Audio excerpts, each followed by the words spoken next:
Good morning, everybody. I hope you guys are having a great morning. I just wanted to hop on here for just a little bit and talk about some of the things you need to do before you get your first client.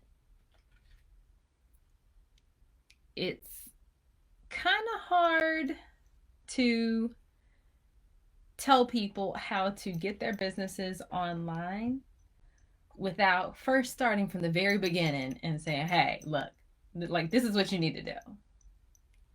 I know that when I started doing graphic design and logo design for different horse people and different small businesses, I would see them 6 months later and they just didn't have, like, their business wasn't thriving or they just stopped pursuing it. And I kind of started taking it personally. So that resulted in a pivot in my business and in my goals and my messaging. So if you are new here, my name is Abriana. I'm the founder, lead designer, head unicorn in charge, whatever you want to call it, over at Black Unicorn Creative. And we teach equine entrepreneurs how to establish their businesses online, start it, grow it, market it, and build a community around their brand. So when I first started, I was just doing logos, and I still do logos, but I came into this realization that there were people out here starting businesses, and the first thing they thought they needed was a logo. And I'm like, yes, that's what I do. That's my business. But I would ask them, like, so, what services are you going to provide?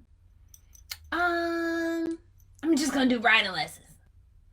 Okay, you're going to do riding lessons for who? Anybody. Okay. And that was where kind of red flags started to pop up. And then you would see people 6 months from that time and they just would not have a business anymore. So I said, okay, let's bring it back. Let's start from the beginning. Let's take it back. What do you need to do when you decide that you want to start a business? What's the next step? So that's what we're talking about today. So the first thing you need to do, obviously, is to have an idea. Have an idea that either solves a problem for people in the industry or fills a gap that you see in some of the services or the products that are currently offered. Now, when you fill a gap, that means that you have seen someone doing something or providing a service and you don't want to copy them, but you found holes in their methodology or in their execution or where they could just provide more, and you are going to be that person that provides more.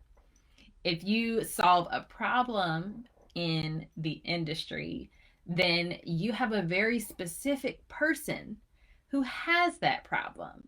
That's called your target audience. You have that person that you are catering your business to and your marketing to.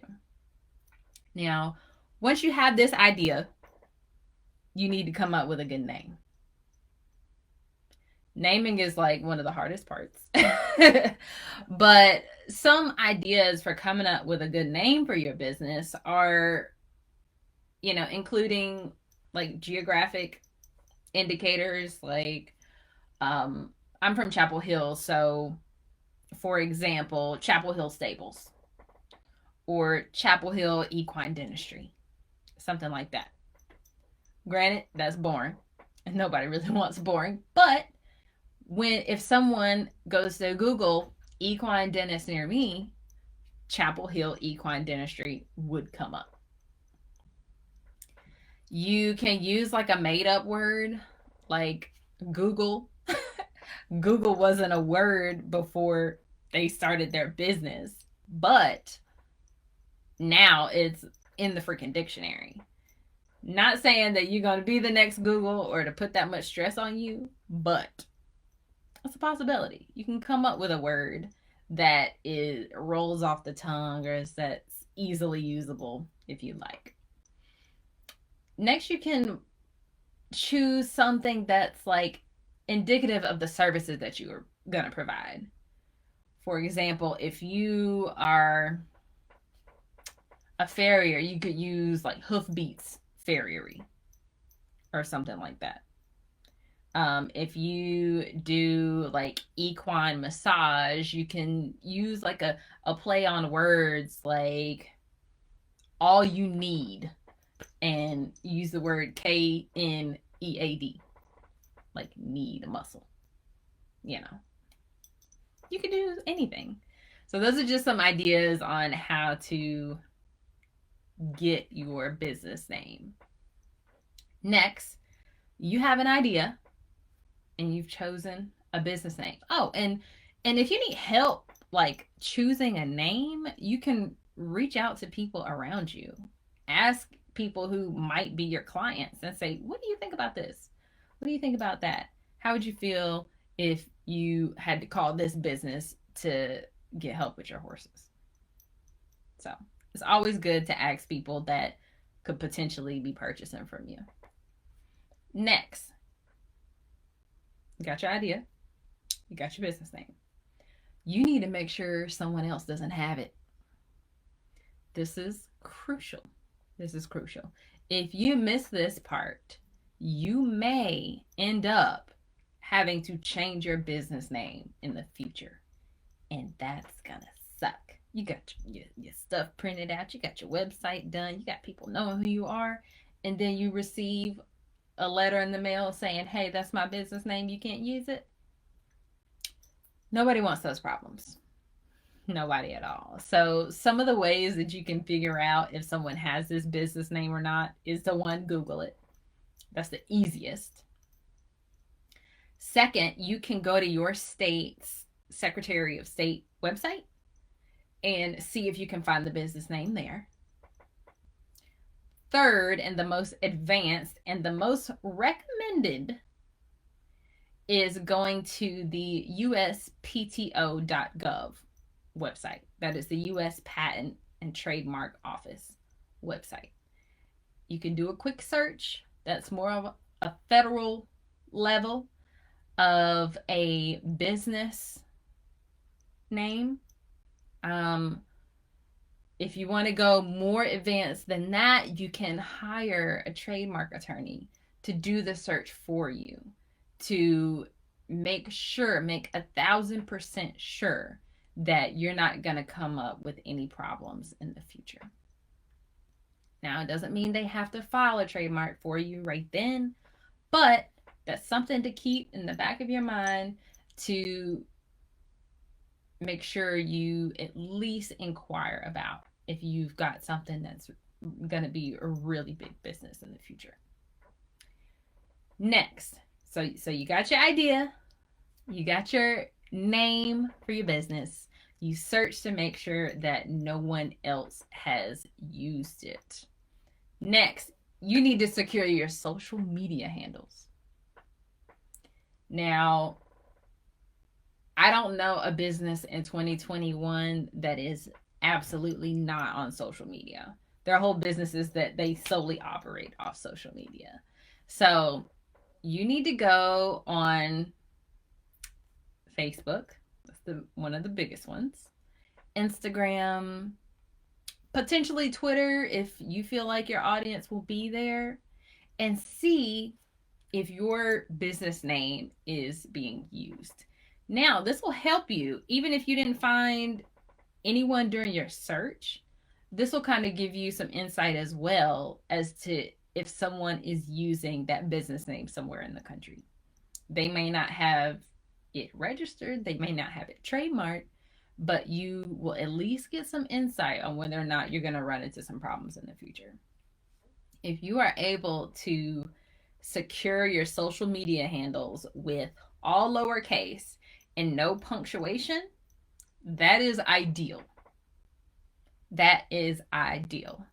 You don't want to put anything in your social media handles that will potentially confuse people. Say they forget to add the dot in between two words. You know, you don't want that to hinder people from being able to find you. So if you can get, you know, all lowercase, all together, no punctuation, that's most preferred. But say someone has your business name as a profile, and you come across it and they haven't used it since 2017, or it's someone, you know, some child that is just like my name, my personal name is taken, apparently is someone else's name.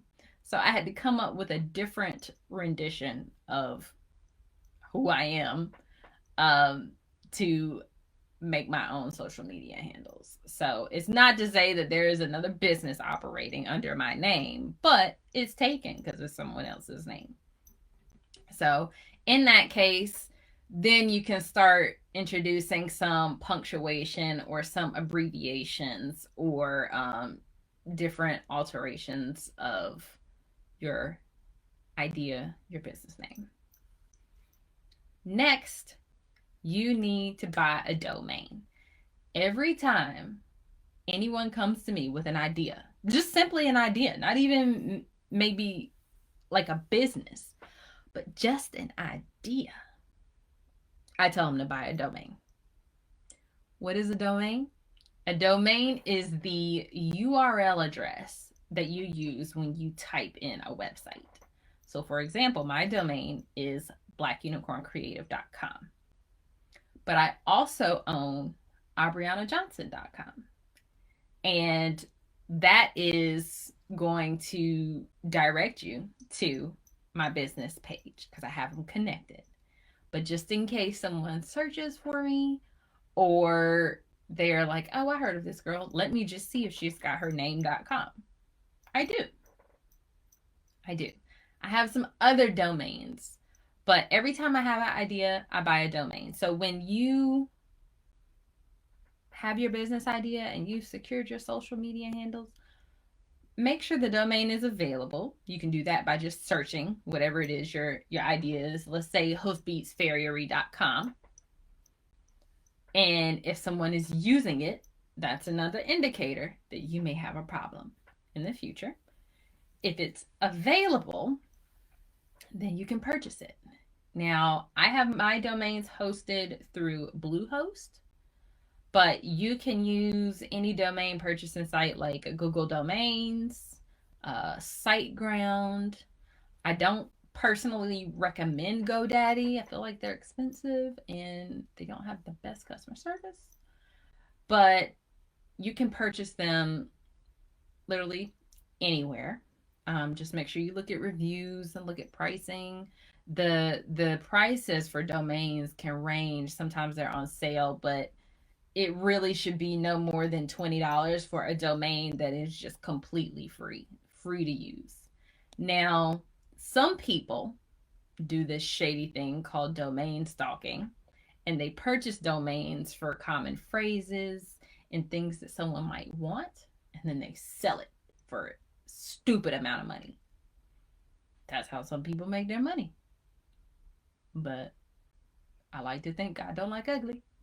So I would not recommend just doing that for yourself. If you purchase your domain through a domain host, then you would get into needing a website and all that stuff. But we'll talk about that at a later date. After you buy a domain, you need to have a plan.